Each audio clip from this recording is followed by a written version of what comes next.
क्यों करा जाता है पूर्णिमा का व्रत? पूर्णिमा का व्रत करने का कारण क्या है बताइए? आप इतने सालों से कर रही हो, कई माताएं कर रही होंगी पूर्णिमा का व्रत। एक समय फलाहार करती हैं, एक समय भोजन करती हैं। भोजन में खीर का होना जरूरी होता है पूर्णिमा के व्रत में, दूध की सामग्री होना जरूरी होती है पूर्णिमा के व्रत में। 12 महीने की पूर्णिमा करो मना नहीं है, और पूर्णिमा उठाने का भी समय होता है।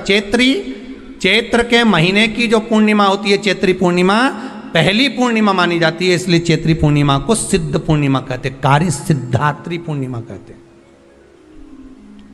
सिद्ध करने वाले। मनोरथी पूर्णिमा कहते हैं, मनोरथी पूर्णिमा।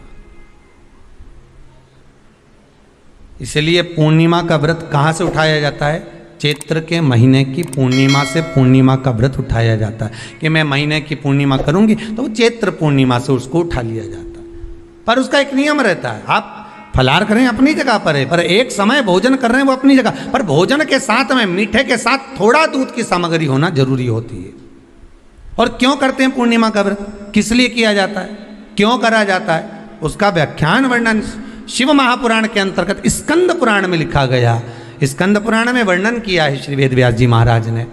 कहा ये पूर्णिमा का व्रत इसलिए किया जाता है कि व्यक्ति का जब मन गलत भ्रम में जाने लगता है, मन जब गलत जगह पर जाने लगता है, तो ये मन को गलत जगह पर ले जाने वाला कौन होता है? तो कहा ये चंद्र होता है। व्यक्ति की राशि के अंतर्गत, व्यक्ति की पत्रिका के अंतर्गत, व्यक्ति की ग्रह दशा के अंतर्गत जब चंद्र बेकार चलता है तो व्यक्ति अच्छा करते करते भी बेकार करने लग जाता है। चंद्र डोल रहा है। कई माताएं कहती हैं गुरुजी हमारे बेटे को आशीर्वाद दीजिए, बहुत गलत संगत में जा रहा है, मतलब समझ जाना कि चंद्र गड़बड़ जा रहा है। बेटी अगर गलत मार्ग पर जा रही है, बेटी अगर गलत संगत में जा रही है, किसी अन्य व्यक्ति की ओर आकर्षित हो, चंद्र गड़बड़ हो रहा है, उसका चंद्र कहीं जा रहा है। कोई पुरुष, कोई लड़का कोई गलत मार्ग पर जा रहा है, चंद्र गड़बड़ हो रहा है।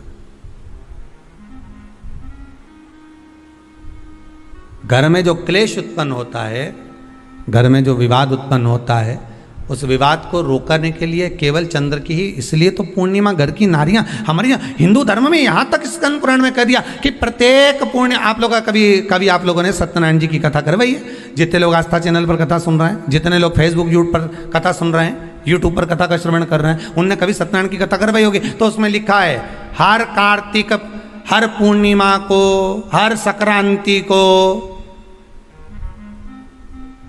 ब्राह्मण सत्यनारायण भगवान की कथा या राजा या वैश्य कथा को कराता था या बढ़िया कथा कराता। सुनी कि नहीं सुनी ये बात?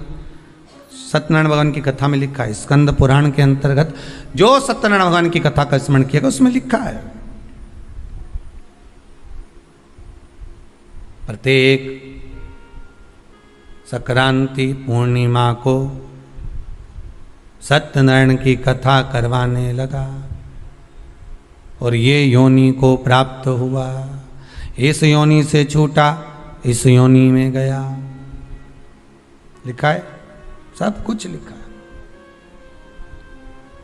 अब उत्ते से समझ जाओ कि पूर्णिमा को सत्यनारायण की कथा करने का बोला है। तो पूर्णिमा को सत्यनारायण की कथा का क्यों बोला? वैसे तो रोज कराओ सत्यनारायण जी की कथा, प्रतिदिन कराओ, मना नहीं है। आप क्या कोई विशेष फंक्शन है आप सत्यनारायण जी की कथा करवा, पर पूर्णिमा संक्रांति को और संक्रांति को पूर्णिमा को सत्यनारायण की कथा का स्मरण क्यों करवाया गया? क्योंकि पूर्णिमा के दिन अगर ये भगवान का व्रत रख लेगी, पूर्णिमा के दिन अगर ये खीर का प्रसाद बना लेगी, थोड़ा सा दूध की कोई सामग्री बना लेगी और भगवान को भोग लगा देगी, भले सत्यनारायण भगवान के भाव से बनाए, भले सत्यनारायण जी के निमित्तार्थ बना, पर अगर इसने सत्यनारायण भगवान के निमित्त से बना, पर पूर्णिमा के दिन अगर ये व्रत रखेगी, उपास रखेगी या कोई सामग्री बनाकर भगवान की पूजन कर लेगी, तो इसके घर में जो अशांति है वो शांति में बदल जाएगी। इसलिए कई घरों में आज भी सत्यनारायण भगवान की पूजन हर पूर्णिमा को करती है। माता किताब लेके बैठ जाती है, तुरंत उन्हें ऑफिस जाना, कहीं काम पे जाना, और तुरंत उसने जल्दी कलश रखा, कलश नहीं भी रखे तो भगवान की पूजन कर को रखे ब्राह्मण देवता को बुला लेगी, ब्राह्मण नहीं आएंगे तो खुद कर लेगी, पर करती जरूर है। इतना सा आटा सेक लेगी, पंजेरी बनाई, सीरा बनाई, मिठाई रख दो, कुछ भी करेगी पर सत्यनारायण की कथा कर ले। उसका मन लग गया उसमें, मतलब पूर्णिमा को करना है। उसको करने से क्या होता है? शांति रहती है,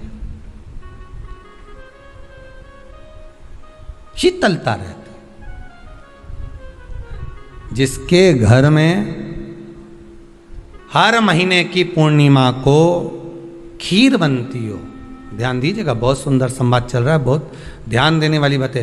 प्रत्येक महीने की पूर्णिमा को जिसके घर में दूध की सामग्री बनती हो, दूध की सामग्री तैयार होती हो, खीर प्रसाद तैयार होता हो, उसके घर में कभी क्लेश नहीं हो सकता। चाहे सास बहू एक दूसरे के सामने वो कहे ना, वो सांप और नेवले की लड़ाई क्यों ना, फिर भी शांति हो जाती है।